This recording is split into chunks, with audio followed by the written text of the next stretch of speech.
तो नमस्कार दोस्तों, मैं रजनीकांत और आप सभी का फिर से अपने इस YouTube चैनल पे स्वागत करता हूं। और बहुत दिनों बाद आज फिर से आप लोगों के लिए एक नया ब्लॉग लेके आया हूं। बहुत दिनों से कुछ तबीयत और खस्ता चल रही थी, तो इसलिए ब्लॉग कंटिन्यू नहीं हो पा रहा था और अब थोड़ा सा सही हुआ है, तो अब आगे भी आप लोगों के लिए मैं कंटिन्यू ब्लॉग करता रहूँगी। को अब मैं और एक न्यूज़ देना चाहूँगा कि अब जो है मैं अपने ब्लॉग में कोशिश करूँगा कि हर वीक जो भी ऑटोमोबाइल इंडस्ट्री रिलेटेड जो भी न्यूज़ होते हैं वो मैं अपने ब्लॉग में वीक में किसी एक दिन, चाहे सैटरडे चाहे संडे को, मैं कोशिश करूंगा कि उसे डाल दूंगा और आप लोगों को सारा ऑटोमोबाइल इंडस्ट्री के रिलेटेड न्यूज़ मैं अपने ब्लॉग में दूंगा। कि इसमें सिर्फ हुंडई की नहीं, सारे ऑटोमोबाइल इंडस्ट्री में, चाहे किसी गाड़ी की लॉन्चिंग हो रही है, कौन सा गाड़ी कब लॉन्च होने वाला है, किसमें क्या फीचर्स आने वाले हैं, या जितने भी तरह के न्यूज़ होंगे वो मैं आप सभी को दूंगा। तो हो सकता है कि मैं इसी वीक से इस चीज़ को अपने ब्लॉग में मैं शुरू करने वाला हूं और आप सभी का सपोर्ट इसके लिए चाहिए। तो और जो भी इस चैनल में नए, पहले चैनल को लाइक शेयर एंड सब्सक्राइब करना ना भूलें, ताकि आपको आने वाले वीडियोस का नोटिफिकेशन मिलता रहे। तो चलिए आज के टॉपिक पे हम लोग शुरू करते हैं और आगे बढ़ते हैं आज के टॉपिक पे।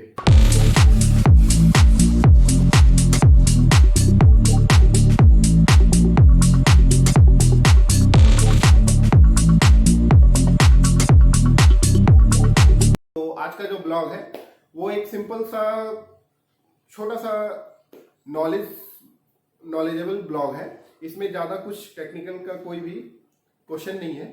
तो एक तरफ मैं आपको अभी आप दिखाता हूँ, ये हमारे हुंडई के वेन्यू का, चाहे हुंडई की कोई भी मॉडल आप गाड़ी ले लें, उनमें आप देखिएगा ये सिंपल सा एयर बैग लिखा हुआ रहता है। चाहे आप स्टेयरिंग के मिडिल पोर्शन में देखें, चाहे passenger side, front passenger side में भी देखिएगा, तो वो सिंपल सा एयर बैग लिखा रहता है। वहीं आप इधर मैं आपको दिखाता हूँ ये मारुति का।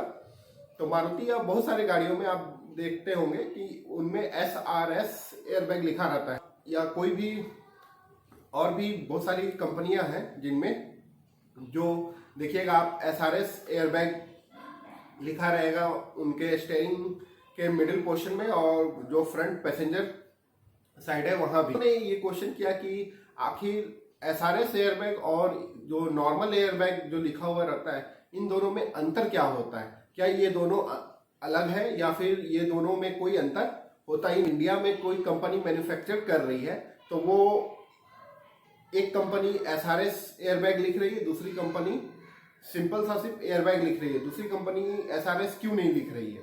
तो सबसे पहली बात मैं आपको बता देना चाहता हूं कि जो एयरबैग सिंपली लिखा हुआ है और जो SRS एयरबैग है, इन दोनों में किसी भी तरह का कोई भी डिफरेंस नहीं है, ना ही टेक्निकल है ना ही फिजिकल, किसी भी तरह का कोई डिफरेंस नहीं होता है। ये दोनों पूरी तरह एकदम सेम होता है।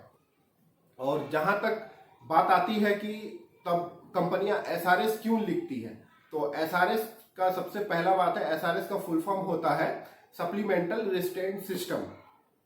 तो कंपनियां जो है ये एयरबैग को सप्लीमेंट्री मानती है, ना कि प्राइमरी मानती है। ये आप देखेंगे किसी भी कंपनी में तो ये लोग जो कंपनियां होती है वो सीट बेल्ट को प्राइमरी रिस्ट्रेंट सिस्टम मानती है कि वो सबसे पहला प्राइमरी फैक्टर है आपको प्रोटेक्शन करने में एक्सीडेंट के टाइम में, ना कि एयरबैग है।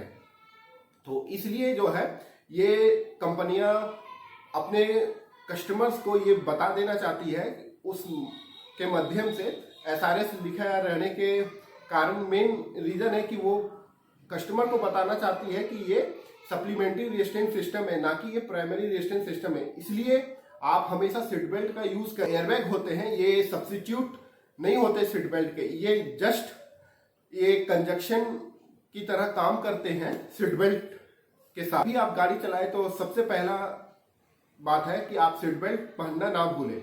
सीट बेल्ट अपने भी पहने और साथ साथ अपने को पैसेंजर्स को भी लगाने की सलाह दें। जैसा कि हम लोग जानते हैं कि एयरबैग और SRS एयरबैग, लेकिन और एक जो मोर एडवांस टाइप का एक एयरबैग आता है जो आप इंडियन कार्स में तो बिल्कुल नहीं मिलता है वो।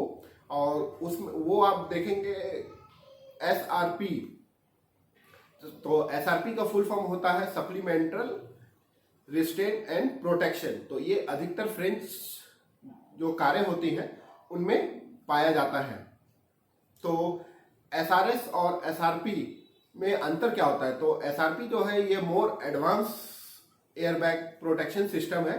तो इसमें जो है, इसमें जो एयरबैग है जब ये डिप्लॉय होता है तो ये मतलब सेंसर के थ्रू एयरबैग को ये सिग्नल देता है कि किस तरह जो पैसेंजर है वो किस पोजीशन में बैठा है, उसका क्या कंडीशन है, क्या पोजीशन है, और बहुत सारे फैक्टर्स होते हैं, उसके अनुसार वो इन्फ्लेट करता है। तो इसलिए ये मोर एडवांस है SRS से, जो कि सिर्फ फ्रेंच गाड़ियों में पाया जाता है और कहीं भी अभी तक वो और कोई गाड़ियों में नहीं पाया जाता है। आप बहुत सारी में देखिएगा, रेनॉल्ट में भी आपको मिलेगा जो फ्रेंच में ये होती है।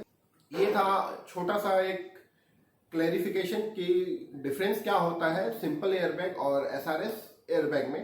तो मैं समझता हूँ आप सभी को इस चीज़ का जो डाउट था कि सिंपल एयरबैग और SRS एयरबैग में क्या अंतर होता है कि अंतर नहीं होता है, ये अब क्लियर हो गया है। तो अगर आप सभी को आज का ब्लॉग अच्छा लगा तो लाइक शेयर एंड सब्सक्राइब करना ना भूलें। तो आगे भी आप लोगों के लिए नॉलेजेबल वीडियो मैं लाता रहूँगा।